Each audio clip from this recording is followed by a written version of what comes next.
I'm an Englishman. I'm from Bermondsey, southeast London. My father was called George. He was also from Bermondsey. His father, another Bermondsey man, was called George too. And his father, my great-grandfather, is from the same place. He was called Edward. These 3 generations of my family were in the fish trade. I'm the first member of my family not to work at the market in Billingsgate. My great-grandfather had 11 brothers and sisters.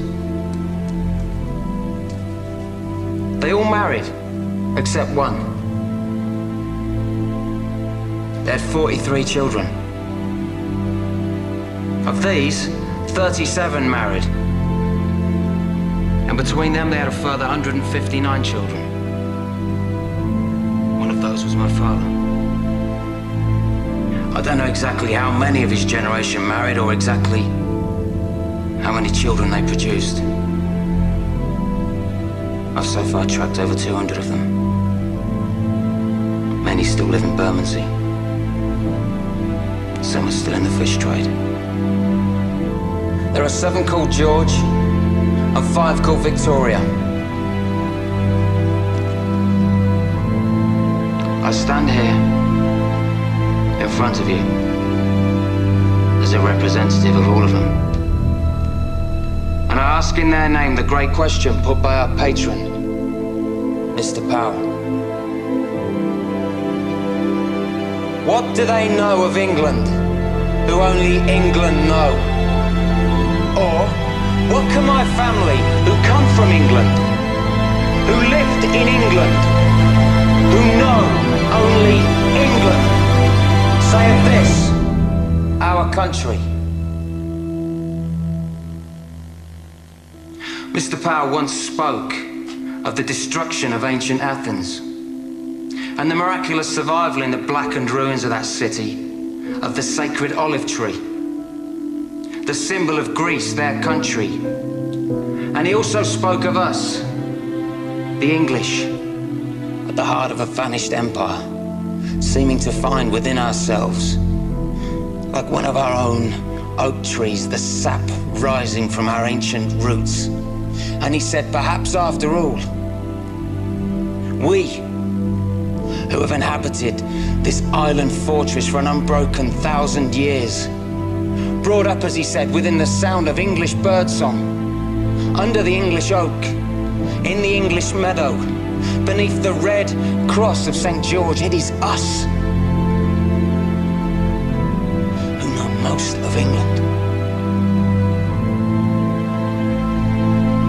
And I appreciated him for saying that, because it was as if he spoke for my family, who understand well their own country, who understand even better their own capital, London town, as we used to call her. As we strolled in her parks, as we marveled at her palaces, as we did business in the city, went west for a dance, took a boat on the river. The pale ale and eel pie of old London. The London of my family, for as many generations as I know. The London that within 15 years would be less than 50% white. London where in 15 years, a white person will be in the minority. Am I racist? No. Do I have anything against people of other races? No. Would I prevent them from coming into my home? No. So what then is my gripe? My gripe. And I speak on behalf of 7 men called George and 5 women called Victoria. My gripe is quite simple.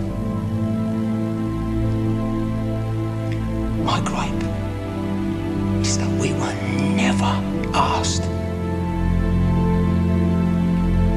is that we were told, not asked. And every day we are told again and again how we are to be and how our country is to be. We're told by them, and we know who they are. They're English too. They're the class that has always set themselves apart. They're the class that has always taken whatever they wanted for themselves. And now they are the class that is giving England away.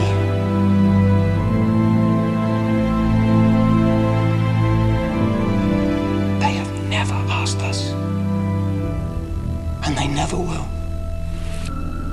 Do we allow them to sell our heritage? Or is it time for us to speak?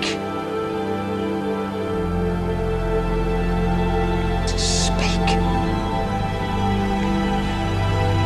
To refuse them the right to give away our holy, our bountiful, our only England that has nurtured us naked, grown us as the oak.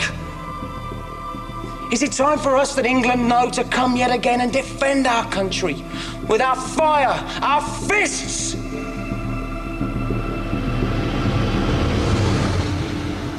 Is it time for our sons to rise again